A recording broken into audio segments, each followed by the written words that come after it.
Have you ever been so tired that you could barely keep your eyes open, but the moment your head hits the pillow, your brain just wakes up? Suddenly you are thinking about something embarrassing you could said 3 years ago, or about money, then you are making a mental to-do list. Then you are imagining a conversation that hasn't happened yet, and you are already stressed about it. And you are lying there thinking, why can't just I switch off? There is nothing wrong with you. You are not weird. You are not broken. You are an overthinker. And this video is for you. I am Yavar Dehghani. I wrote a book called Meditation for Overthinkers. And I want to share something really important with you right now. Overthinking is not a character flaw. It doesn't mean you are weak. It actually means your brain is trying to protect you. Thousands of years ago, humans lived in a genuinely dangerous world. And to survive, your brain had to constantly alert, always scanning for danger and what could go wrong. And that was a brilliant system back then, and it kept people alive. But the problem is that your brain still works exactly the same way today. Even though you are not being chased by lions, the danger is not a wild animal, but an unanswered text message is the same danger for human brain. Your brain treats both situations with the same level of panic. That's why you can't switch off. Your brain genuinely thinks it is helping you. It just doesn't know when to stop. Now I know what some of you are thinking. I have tried meditation, it didn't work, my mind is too busy, and so on. Here is the problem. Most people are taught clear your mind, empty your thoughts, be still. If your brain runs on 100 miles an hour and someone tells you to just clear your mind, what happens? It gets louder, and then you feel like a failure because you can't even meditate properly. The whole idea of cleaning your mind is a myth. Real meditation is not about having no thoughts. Real meditation is about changing the way you are thinking. Here is the simplest way I can explain to you.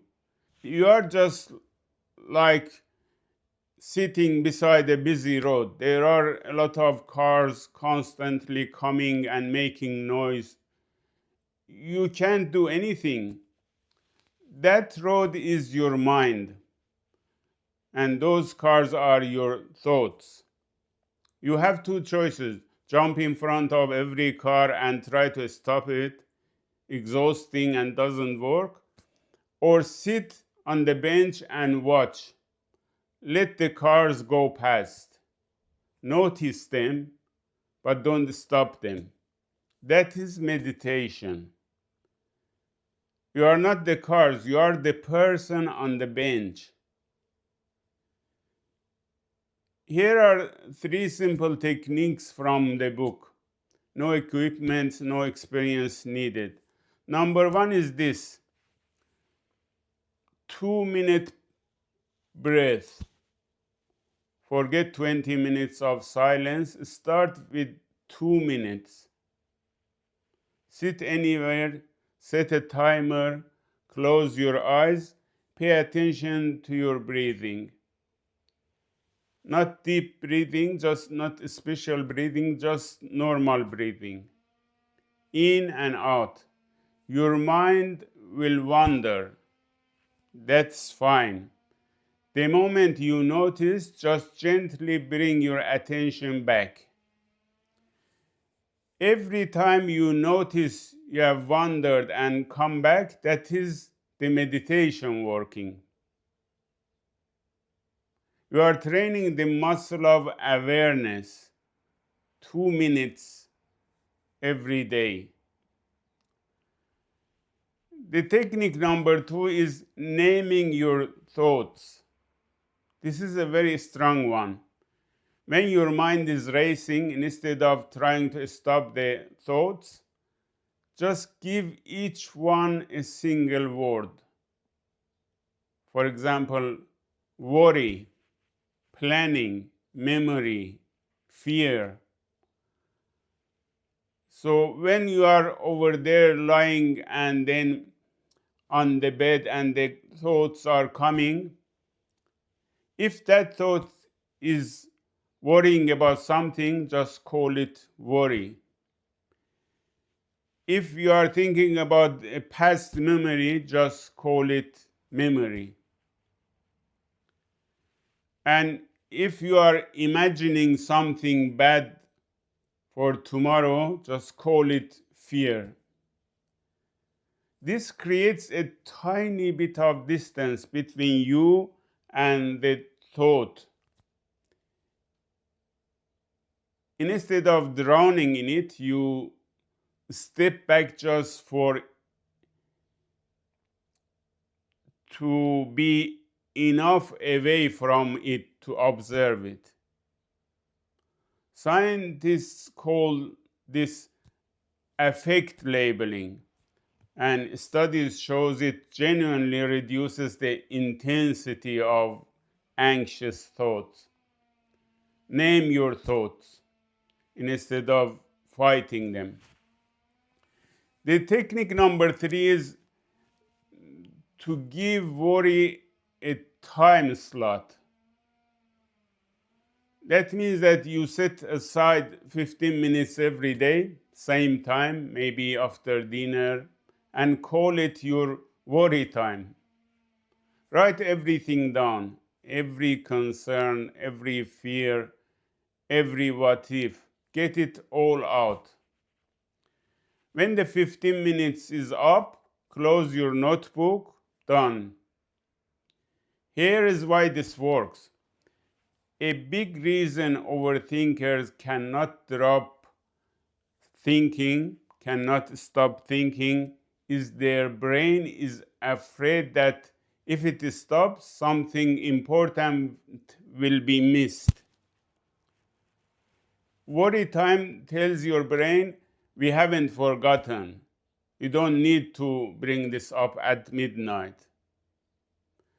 And over time, the midnight worrying slowly starts to ease. I myself migrated to another country. I learned new languages. I lived between different worlds for most of my adult life. The mental noise that comes with all of that, the constant thinking, the adjusting, the trying to figure out where to belong, and I know it very well. It didn't come to meditation because it was trendy. I just started meditation because there were times when my own mind was genuinely exhausting to live in. There is a Persian proverb that says that a rushing river makes the most noise, but still water runs the deepest. So that means that the loudest mind is not always the wisest one. Learning to slow down even a little, even for 2 minutes, is one of the most powerful things you can do for yourself. Meditation is not about emptying your mind, it is about watching your thought instead of being dragged around by them. The three things to try: the 2 minutes breath, name your thoughts, and give worry a time slot. You can pick one of them, try it for a week, and see what happens. If this resonated with you, the full book, Meditation for Overthinkers, goes into all of this in much more detail, with more techniques and more of the wisdom that shaped my own approach to mindfulness. The link is in the description below. Thank you for watching.